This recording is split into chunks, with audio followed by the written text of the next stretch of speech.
Like, that's what Money Honey was founded on. Like, it's supposed to be an education platform. But as soon as I left that job, I had to go into, like, You gotta make money. I had to figure out how I was going to eat. Yeah. And educating niggas wasn't paying the bills. No. So, sorry. Like, sorry. like, not until the sponsorships come in. Right. It was, but how do you get to that point, though? Welcome to the Let's Talk Money Honey podcast with me, Khadija Bingham, where we spill the tea on entrepreneurship. The sweet, the sour, and most importantly, we're talking money, honey. I am so excited for today's episode because this one is a little different. I have my friend, my colleague with me, someone from the actual Money Honey team is here with us today. And we are going to talk entrepreneurship, her journey in and out of entrepreneurship, and her experience working with entrepreneurs in a bookkeeping space. I'm ready for you to drop so many gems on us. Please introduce yourself to the people and tell us who you are. Let's do it. First of all, thank you for having Of me. course. I'm happy to be here today. I'm also happy to be a part of the Money Honey team, Yay. always. I'm Keanna. I am a CPA, and I work with Money Honey, and then also in my daytime commitment, working with a small business in the microtransit space. Awesome, awesome. So we start every episode, sweet moment, sour moment.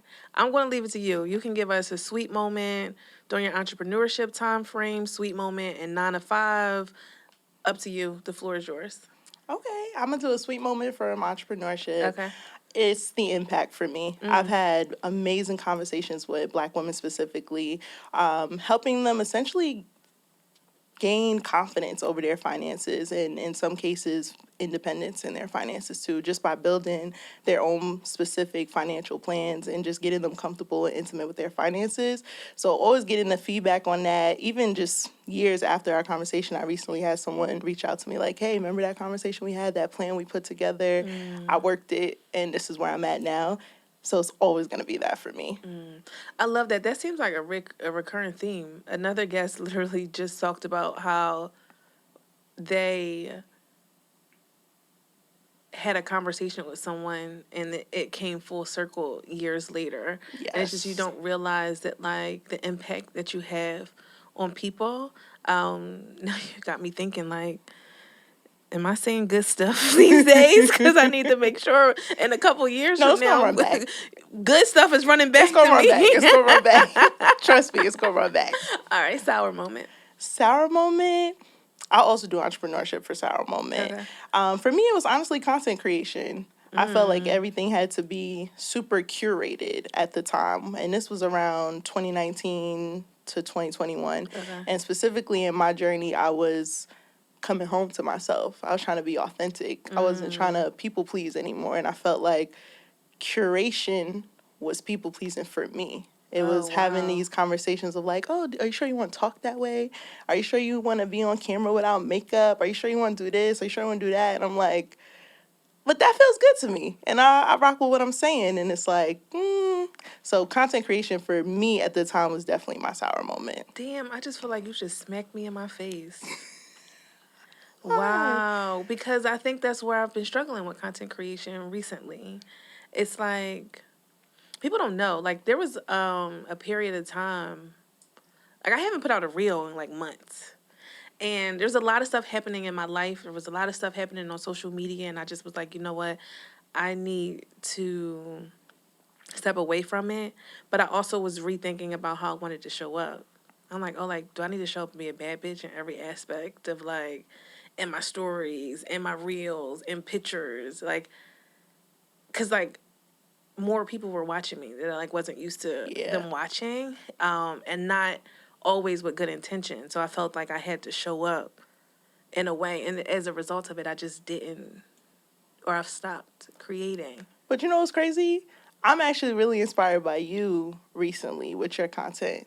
I like that you're like, this is entrepreneurship. I'm trying to get back to that. Well, it's there because I'm wow. inspired by it. And I feel like there's room in a lane to be truly authentic. Because sometimes you're like, look, I'm in here and this is how I look and this is what y'all going to get today. Yeah, because sometimes On I'm like, today. I said, damn, like, I can't do a day in the life. I sit in front of this fucking laptop for 8 hours. That's But boring. that's really what it is, though. right? Like, that's really Yeah. what it is. And I personally love when you share that, because it just reminds me that my life is my content.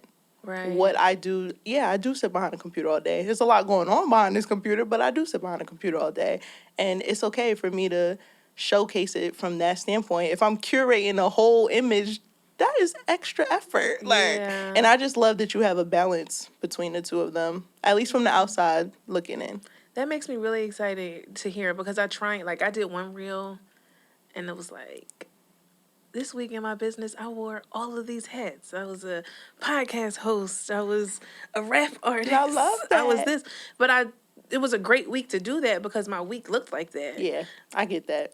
Other weeks, it'd just be like, in front of my laptop. But I think In both is front of my important. laptop. But I In front think of my both is laptop. important. Both is important though, because sometimes you do have to lock in and you Yeah. got to get it done, and then other times you are going to wear multiple hats. So I know for me, like I said, I'm inspired by it because it Thank just you. allows me to see the full range is accepted. The full range is entrepreneurship, and as you know, like, even that word has just been one that I didn't want to claim previously, just because I didn't like all that Let's came with talk about it. that. Okay. Let's talk about that. Tell us about your journey. Okay. So I've been Wait, in. can we tell? Do we know how we met? Do you know how we met? I feel like there's two versions of how we met. All right, to go ahead. What you think? So I feel like Kayla introduced Uh us huh. on IG, Okay. and then I seen you on the On train a train. because you stay in a swagged out Money Honey outfit, and I was on the train, and I was like, I feel like that's that girl. So I just went on IG, and I was like, no, that's definitely her. And I was like, hey, girl. But Kayla says we knew each other before that. I don't think so. I Because I remember too. that too. Like, we were, so at the time, we were both living in New York together. Not together. We were both living in In New New York. York. And the subway is a wild place to run into somebody because, like, they come every 2 minutes. Like, Yeah. what's the chances you're And we on the with the same same train. car? Yeah. And she's like, "Are you kidding?" And I like have this like big fear. I be like who wants to Because I feel know? like it was the A train too, which Like who I wants really to shouldn't have ran down know? on you on the train. But it was cool. And ever since, like, that was like our first in person interaction. I remember our Yes. second one. It was at one of Kayla's events, and I was eating Yes. carrots, and he was like, "Oh, you like carrots in real life too?" Because on Instagram, I will always be Did I talking say about, that? yeah. I used to always take a bag of carrots to my team meetings when I was working in I don't even corporate. remember that piece. Yeah, and I was eating carrots off the like charcuterie tray or like the veggie tray. Yeah, shout out to another case, Yeah, Moray. and I was just like, "Oh, it's carrots left," and I was tearing those carrots up. I'm a carrot girl. You would think I would have good eyes because I'm always eating carrots, but It's it's just a not the little case. myth. Don't worry about it. Don't worry about it. Okay, so tell us your journey, your story. Yeah, so fast forward in like 2019, I was doing this, or 2018 rather, I was doing a transformation program, and we had to create What does that mean? it's it was a series of events and challenges and like workshops that just helped you with your leadership skills Okay. essentially. But one thing we had to do was create a LOA, I believe it was called, like a letter of accomplishment, and we Okay. had 90 days to accomplish the things on there. So through that program, I had this small seed of like, hey, I really like financial wellness. I really think there's a connection between spirituality and And were finances. you working at this time? Yeah, You were working a full always time working job. at this Okay. time. It just was something that actually one of my coworkers put me onto, and I had just been doing it for the entire year of 2018. Also, I do have to say, shout out to my team at that time and the company that I worked at, because our I guess you could say that our manager, he was like a serial entrepreneur. So he Okay. was on us like, what y'all doing? Mm. This is all you do? Like, you don't have nothing, no other interests, no other Oh hobbies. wow. So from him saying that, that kind of had my juices flowing. But prior to that, I actually never thought about owning my own business in any way, shape, or form. I was very much like, let's climb this corporate ladder and see where it takes us. I'm ready to be somebody's CFO, somebody's CEO, take over from the inside out kind of thing. I wasn't thinking about creating my own. That just wasn't where my mind was. But a combination of this company, this team, and then this workshop that I had been doing all this for a year at that point led to just taking some small ideas that I had and building out a larger idea. And I say a larger idea because I don't think at that time I even looked at it as a business. I just looked at it as like, here's another project that I'm about to do and we're going to see what happens with it. And that was where KV Speaks was born. And KV Speaks was all things financial wellness and everything in between. It was just like connecting spirituality to our financial literacy and how do the two combine.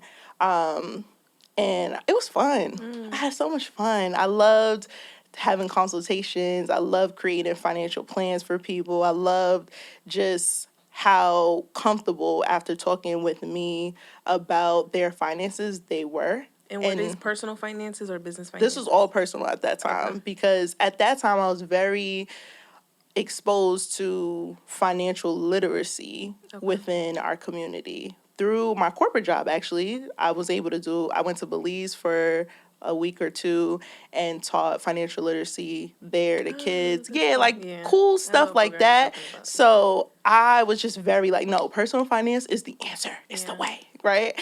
And it was just dope. Like I had fun. I got to do like a summer workshop, a summer conference for fellow Black women, just really cool stuff. And by the time 2020 came, I was now exploring accounting or using my skills in accounting for businesses. And that just kind of happened naturally because I realized Black women were using entrepreneurship as their tools for generational wealth. Like that was their vehicle that they were deciding to take those steps on. So I'm like, I do this in my 9 to 5. I could translate this. And so I started, and I think this also started coming about a little bit more because you and I were interacting a lot more. And at the time you didn't have a bookkeeping practice, but you were curious in it. So we were just always talking, and I think that brought more of the accounting for small businesses aspect out of it. And my first client was actually Allie from you. You were my first accounting client was someone you had for taxes, and you referred them out to me. And I just jumped right in. I was like, yeah, I could do it. I ain't never looked at QuickBooks before. I ain't never looked at anything. I was like, no, I could do it. I could definitely do it. And I remember that first year, I think that was 2020. If not 2020, then maybe 2021.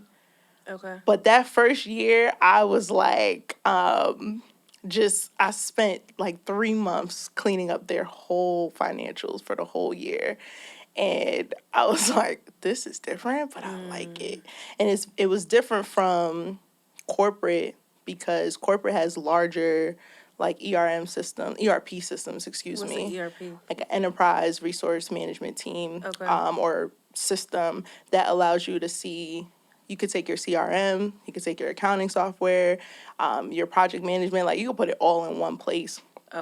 So that is very different from QuickBooks. Right. So it was different, but I liked it. It was fun. So I enjoyed doing the accounting for small businesses for a while too. And then eventually I was like, I gotta pivot here for a second. Yeah. And I think it was just mostly, I didn't want to build a accounting firm. I didn't want to build a financial management practice. I wasn't passionate in that regard. I love serving the clients, but I didn't want to build out the business of it. I love that you make that point because one thing that it's a side hustle and building a business are two completely different things. Like the amount of energy it takes to build a business is so different than what it is to help a client here and there with something, right? Yeah. Like my business ran perfectly when it was a side hustle. I had 20 tax clients, 2 bookkeeping clients. Life was good. Yeah. I made no mistakes. I knew the status of everything. Yep. Nothing was left undone. Yep. You triple, quadruple that? Yep. You got other people helping you with stuff? Damn, like, I don't know the status of this because this person is working on it and they're not here today or they didn't leave an update, like, right? So, oh my God. Wow.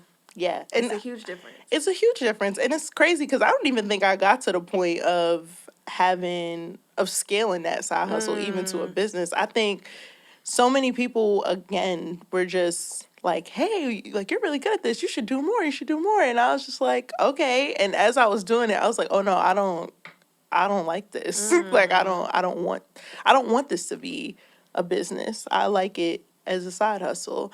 And after a while, I was just like, maybe a side hustle also isn't it. And that's when we started brainstorming and partnering. Yeah, and that's how we started working together. Yeah. So for those of you that don't know, Keanna was doing bookkeeping, and then I'm like, I'm really trying to build out my bookkeeping practice.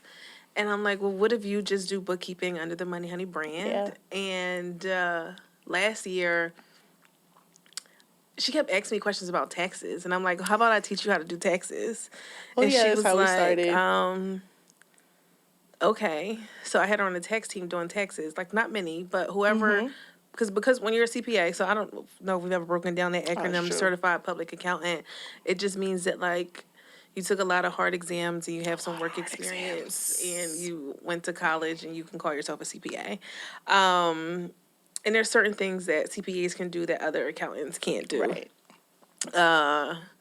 So like legally. Not like just like, Emphasis. yeah, not just like we can do it and you can. It's like you can't, your signature doesn't mean anything without that title unless the person's a CPA. It's like a doctor with a prescription. Yeah, that's true. That's Like, the very doctor true. can sign a prescription and a nurse cannot. Yeah, that's very true. So like similar to that. Where was I going with that though? Darn, lost my train of thought. Tax clients. Oh, so taxes. And then fast forward to another tax season, and Keanna's like,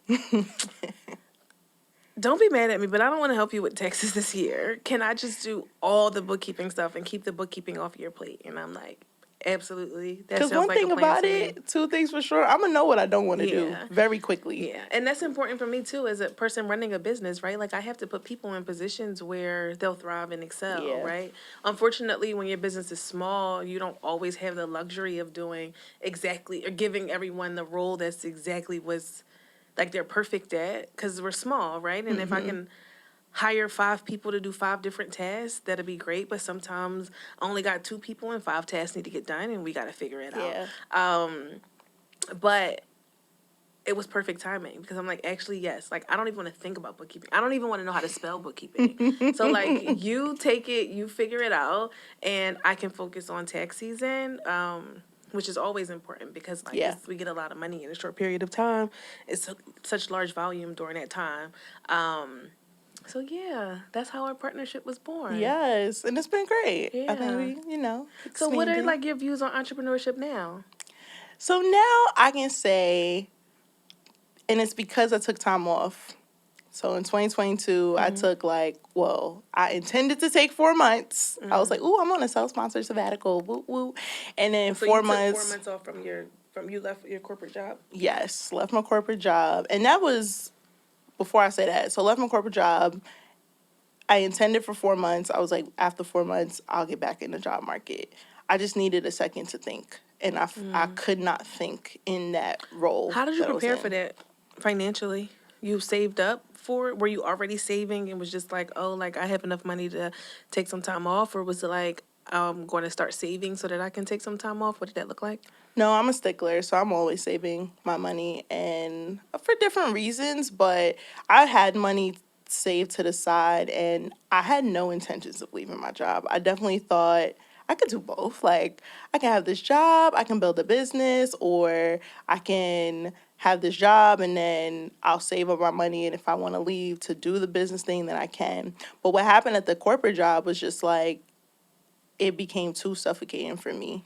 And I felt like if I wanted to live, like literally live live a life, breath in my body, I needed to step away from that job. And I'm really type A, so that was a hard choice to make because it's like, well, what you gonna do? Like, Right. and I'm like, I don't know, and that's the problem. The fact that I can't think right now is the problem.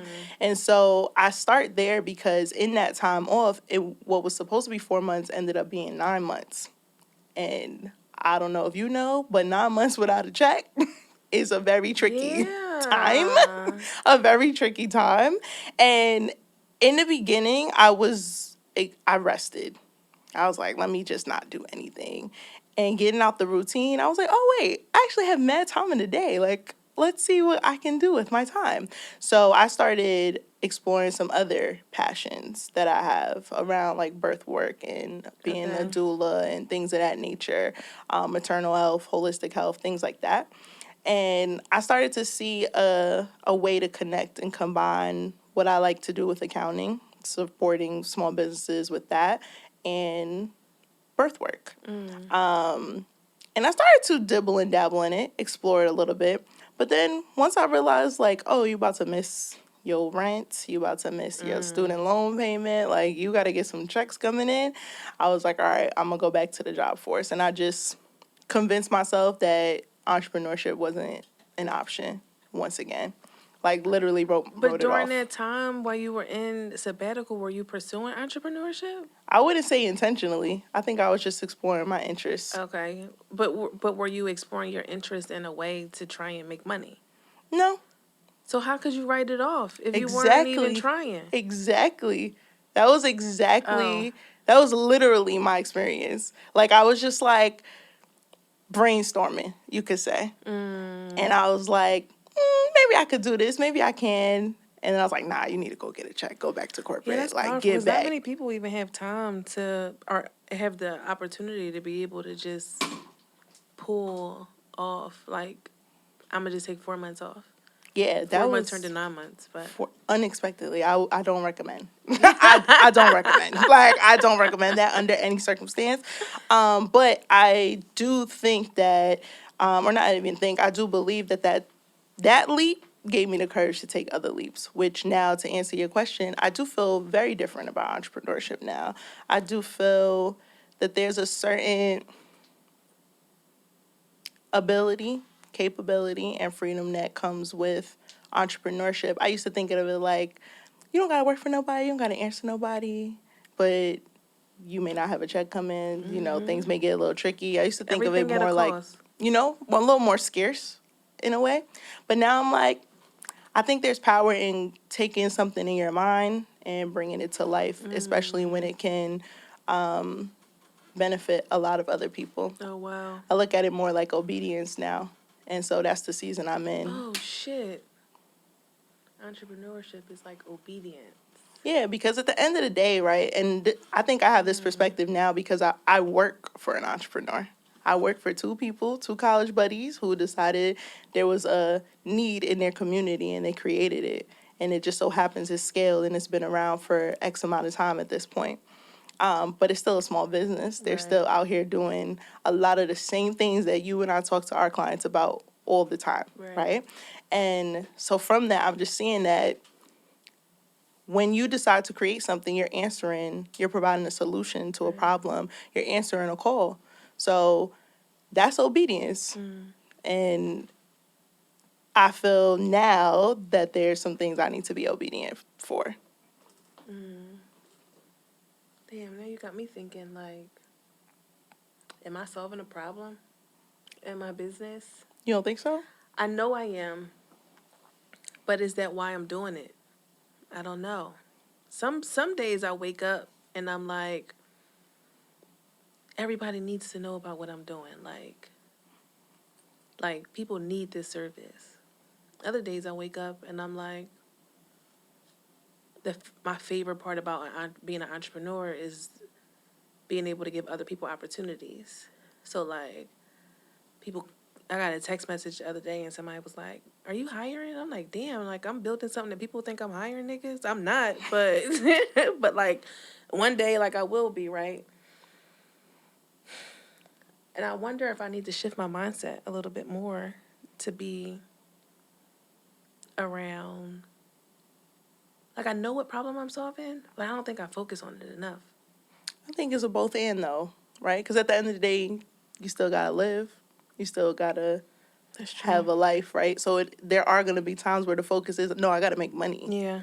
And I mean, when you work for somebody else, they focus is I got to make money. Yeah. Like, even if they are solving some sort of social crisis, environmental crisis, like they still are trying to make money as well. And that's why I say I think this current position that I hold allows me to see both sides of it. Like, it doesn't have to be all or nothing. It can be a combination of both.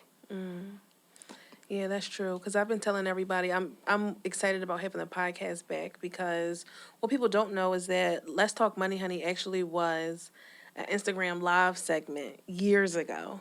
Like, I wasn't even making money. Like, I didn't have a business. It was just I would just post about paying off my student loans and doing my budget. I have a lot of very horrible YouTube videos out there of me like budgeting. Um, and I'm excited to bring the podcast back and the through the business hour doing more webinars because I'm excited to educate again. Yeah. Like that's what Money Honey was founded on. Like it's supposed to be an education platform. But as soon as I left that job, I had to go into like You gotta make money. I had to figure out how I was gonna eat. Yeah. And educating niggas wasn't paying the bills. No. So sorry. Like, sorry. like not until the sponsorships come in. right. It was but how do you get to that point though, right? It's a like grind. it's a grind. Like literally, how do you get to the point when sponsorships are coming in if you're not doing it because you got to do something else in order to make money? It really is a grind. Yeah, it's a cycle. Yeah. And that's why I think a few years ago, I was like worshiping the idea of entrepreneurship. I'm like, that looks like a little, something so far fetched. Like, I can't even consider that because that is just like an elite thing.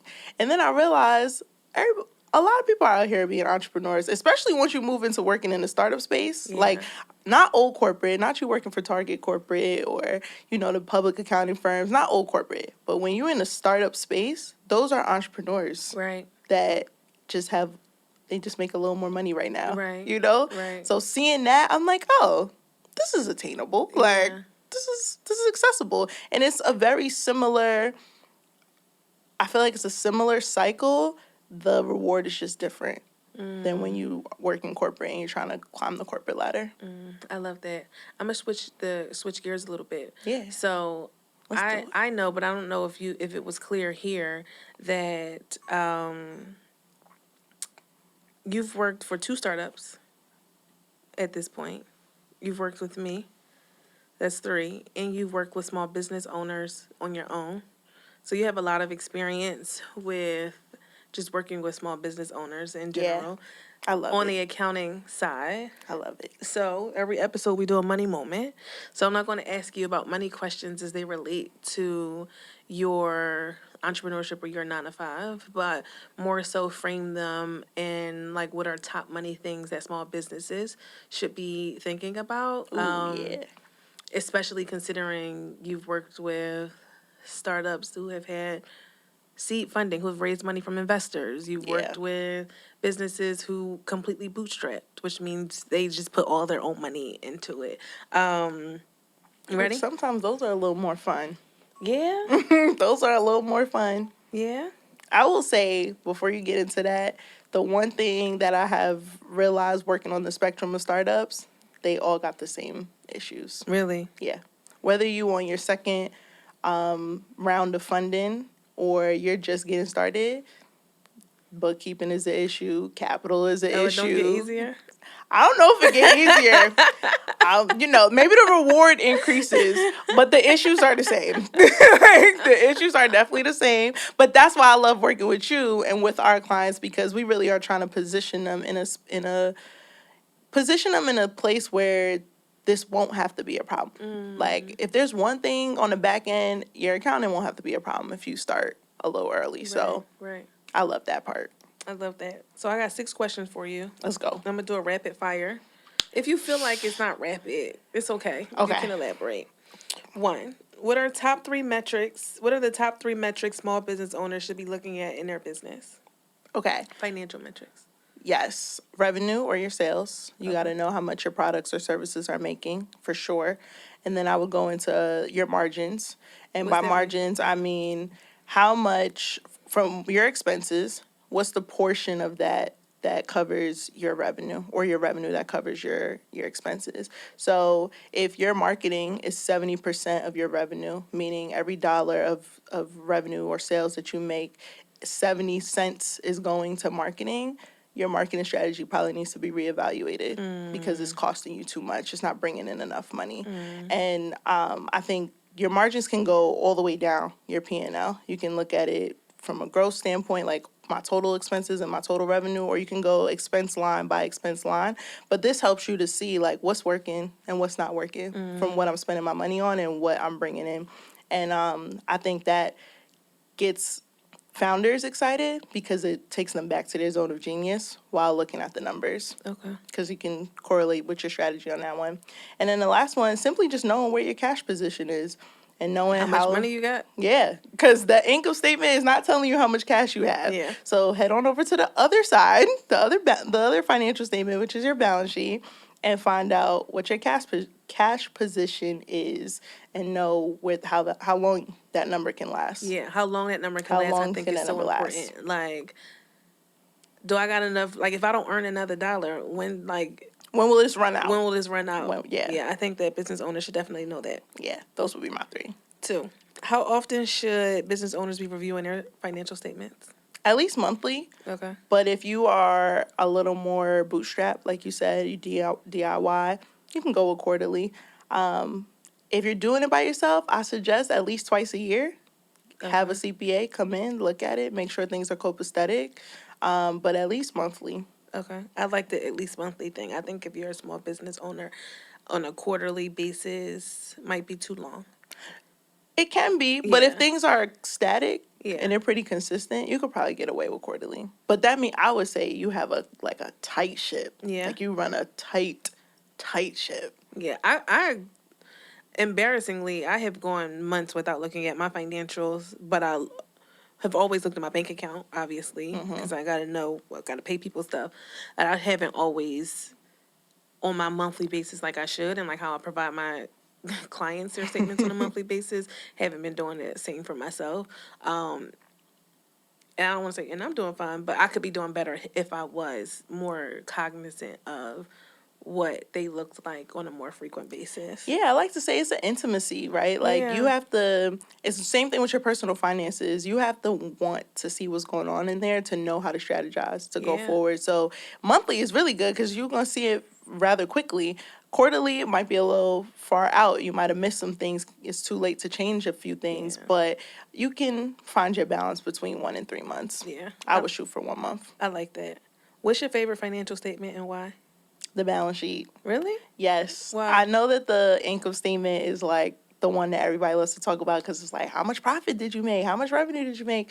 But the balance sheet really drives your income statement. The balance sheet allows you to see what is actually like, what's your business really doing and how is it actually doing in totality? Whereas the P&L is going to show you just for that month or whatever period you're looking at. So I like to be able to see like, what's the cash? Where's the cash at? Who owes me? Who do I owe? And how much do I actually have vested in this business? Yeah, it's like a true snapshot Yeah. of like the true financial picture of the business. Exactly. What is an unexpected expense that small business owners often overlook? The accounting. Yeah. The back end. Yeah. Anything on the back end, but I'm going to go with accounting biasly. Yeah. I think that small business owners love them. They're so creative. They focus on their zone of genius. The product or the service is excellent. They know how to market it. They know how to sell it, all of that. But when you're ready to scale your business, you do have to have proper processes in place. And what I have seen working with many startups across the financing spectrum, if your financials are not in order, it gets very hard to have the conversation with investors of like, give me money. It gets very hard to have the conversation of like, I want to scale and go to this next level, but your business, you don't have the processes in place to support the next level of your business. So I do think it's the back end and specifically and biasly the accounting. I like that. I ain't mad at it. What systems do you suggest small business owners use to keep track of their expenses? Just hop into QuickBooks. Yeah. Yeah, just hop into QuickBooks. I mean, we can go Google Sheets if we need to. Like, set it up, just right in there. This is how much, my client, this is how much they paid me, my expense, this is how much I paid out. You can be simple like that. But just hop into QuickBooks and you Yeah. can connect to the bank feed. The transactions will sync right to QuickBooks. It'll make your financial statements, like everything will be right there. And it just allows you to have an easier conversation when you want to get your grants or you want to get the business loan or, you have an investor. Like it's just all in one place already. Yeah, or you want to prepare taxes. Or Yeah. that part. Yeah. Because y'all don't be having y'all financial statements for the Yeah. taxes. When it's tax time, people be stressing me out. Like, just get QuickBooks, please. Just get QuickBooks. I promise you it's worth it. I promise you it's worth it. And they're free version. There's free softwares out there. Yeah. I don't work in them, so I couldn't tell you how they work. But I have gotten financial statements from like Wave Accounting. I think is a free Wave, one. yep, Sage. I think Sage has a free tier. Sage. I know is also I think specific for construction companies. Maybe. Really? Only? Oh, I could have made that up. Never mind. That's okay. But those are some options. Yeah, but those are some options too. And then since you talked about QuickBooks, what are your top 3 favorite features to use in QuickBooks? Ooh, I'm in QuickBooks all day. Bank feed, because Okay. like I said, you could just connect your bank account and the transactions will sync in. You don't have to manually upload anything. It's just automatic. Just make sure it's connected. Bank recs. We got to record our transactions, but we also need to make sure the bank reconciles to QuickBooks, meaning everything we have in our bank account, do we have it showing in QuickBooks? That's the only way we're going to have the proper accounting done if we have all the transactions. And then the last one will be the reports. I love to just download a report for the financials instead of having to go and create it in like Google Sheets or something. Yeah. Yeah. No, I love that too. Having the reports super easy to use.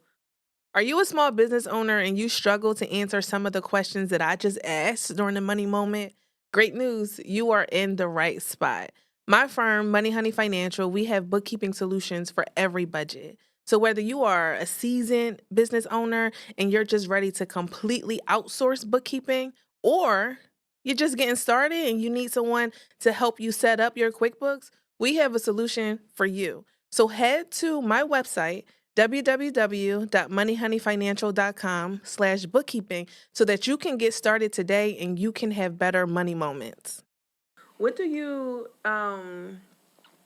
advice would you give to small business owners as they are trying to become more intimate with their finances?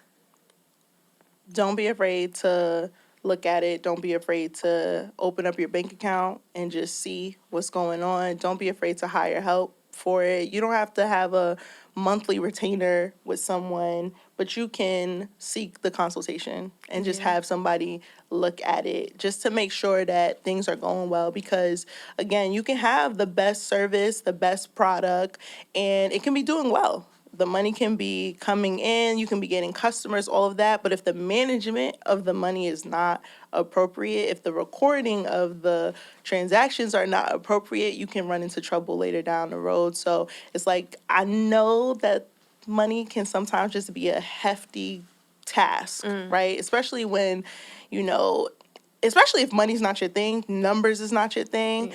I know that just is not a task you want to do, but I promise it's going to be worth it in the long run. Yeah, I like that you say that because I used to, when I was working in corporate and I had a set salary and I knew how much money was coming in, It's very easy to. no matter what was happening, whether I was sick, whether I was on vacation, I was getting a paycheck, right? I knew my budget like the back of my hand. Facts. I was in my budget spreadsheet All the time. every week. Once I switched over to entrepreneurship, I didn't want to see that shit. I don't want to see my bank account It's a keep little more going shaky. down and down and down. I'm like, oh my, because I would avoid it. And I love that you said, like, don't be afraid. Yeah, don't be afraid. But it's hard not to be afraid sometimes. It's similar to your personal finances. Yeah. Right? Like, we don't know what's wrong or what's going right unless we know what's actually happening. Yeah. And so it's the same way if you want to save X amount of money, you need to know where the money is going so you Yeah. can know, like, okay, I got room to do this, I don't have it. And it really is just a mental thing. You just got to switch it off in your mind of like, okay, I might be scared, but I'm gonna open this bank account. I'm gonna check. Yeah. I'm gonna check. And I used to always say in my consultations, like when we would work on getting intimate with our finances, the first step, just open the account. Don't analyze it. Don't analyze like what's my revenue number, just look at it. You got some Stripe transactions coming in. Okay, cool. You paid Intuit, cool. You paid Honeybook, cool. Like, just see. Just look. That's it. And once you get comfortable just looking, then start to analyze it a little bit more. And then, just build the muscle. But you got to work the muscle. Yeah. You got to work the muscle. How do you know, or how does a small business know when it's time for them to outsource their accounting?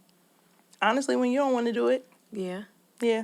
Once you don't want to do it and like truly don't want to do it, you don't have the time to do it, outsource it. Yeah. Save yourself the trouble. Yeah. But if you are comfortable with doing it, even the slightest bit, you probably can get away with it. Is there an income level that you would suggest?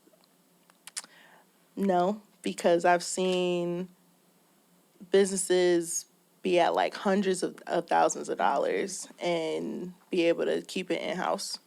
And then businesses be at like tens of thousands of dollars and need to outsource it. Okay. So I really just think it depends on the capacity. It depends on your time, on the level of expertise, and do you want to do it? Yeah. Like literally just do you want to? If you don't want to do it, just outsource it. Save yourself the trouble. I will add on one thing to that though.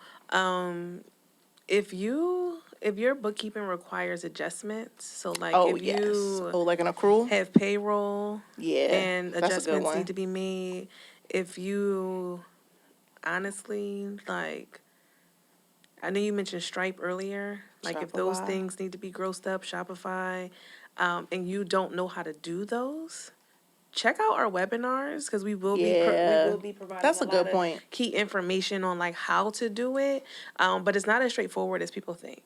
So I would think that could also be an indicator of it could be time to just outsource it. And find somebody that you can afford to do it for you so that you don't have to worry about it. I would agree with that one. The adjustments can get a little tricky. Yeah, they absolutely can. They can. They get a still little trick tricky. me I'm gonna up. say because payroll be eating me up. I'm not even gonna Payroll lie. be eating people up. Payroll is tricky. Yeah. But yeah, that's actually a good point. I would say that goes under the expertise too. Yeah, for sure. All right. Well, as we wrap up, is there any last advice you would like to share? Ooh, last advice. Ooh, y'all gonna cut this part out? Let me think. I wasn't prepared for that question. No, I didn't put that bullet in there. I don't think so. I did. Hold on, I'm gonna think.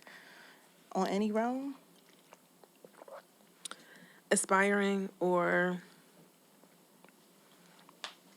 current entrepreneurs? People thinking about entrepreneurship? People thinking about entrepreneurship. Okay. Mm-hmm. Yeah, I got it. I could just talk. Yes, I guess. All right, sorry. Sorry, we're going to come back Don't into cut any this. of this out. I love it. We're going to come back into it. Okay, so for people aspiring for entrepreneurship, I would say just be obedient to the call. Whatever the calling is for you, if you know that there's something that you're capable of, like your own zone of genius, and this is me talking to myself. If there's something that you know you're capable of, your own zone of genius, I promise there's somebody waiting to get your insight and perspective on it. I love that. Can I throw you on the spot? You are really good with affirmations. Could you share with us an affirmation as we close out? My favorite affirmation right now is actually simply I matter. My voice matters, my dreams matter, my insights matter, my goals matter, my vision matters. I matter. Thank you. I Thank love you. that. Can you tell everybody where they can find you? Yes, on IG _ all things Key, Kee. And I feel like I got some exciting things coming, so. We get any exclusive or we just gotta, You gotta pull up. okay. You gotta stay tuned to Money Honey. Okay. You gotta stay tuned to All Things Key. You gotta You gotta just stay tuned. Awesome. Thank you so Thank much. I you. appreciate you being I here. love you. I am grateful to have you on the team. Can't wait until I can steal you away from your Hurry current up. employer and be able Hurry up. to match your salary and have you full time. Hurry up. I'm Sure. working. I'm working. And so it If you're is. watching this and you're a small business owner and you need bookkeeping support, Holla at hire us us so that I can afford to pay her full time. expeditiously. Thank you. Thanks for tuning in to another episode of the Let's Talk Money Honey podcast with me, your host, Khadija Bingham. I hope you found today's conversation with Keanna insightful. Entrepreneurship isn't easy, but it's in these real experiences and raw moments that true growth happens. If you've enjoyed this episode, don't forget to subscribe, leave a review, and share it with your fellow hustlers and bosses. And if you're not already, make sure you follow us on Instagram. The link to our Instagram is in the show notes. And for all additional resources that Money Honey offers can be found in the show notes as well. Until next time, keep hustling, keep thriving, and keep making money, honey.